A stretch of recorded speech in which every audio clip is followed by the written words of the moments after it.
काडा बोर्डा इन्क्लुजन जे आसता न्ही ते जवळ 292 हेक्टर्स जमीन आहा पळय ते इन्क्लुजन करपाक डिसिशन घेतिल्लें आसा which is the major decision आनी सादारणशी एक 30-32 हेक्टर पळय न्ही ती मायनस करपाक आनी इन्क्लुजन जे आहा पळय न्ही it is 292 area. Board meeting आशिल्ले ते proposal आशिल्ले for denotification. The important one आशिल्लो तो where a major one was of that Kargal, some 3,25,000 square meters. म्हणून तो एक डिफर जालो डिसिशन घेयना कित्याक रोसपाकीत येतात म्हणला. And honorable chairman also minister said that this cannot be taken up now because of this proposal. So to differ zalo.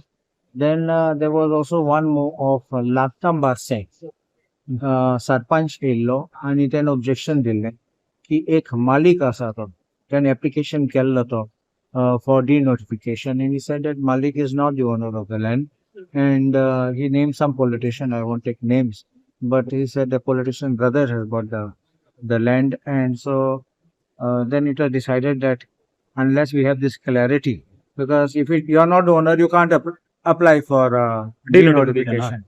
So this other proposal has also been deferred.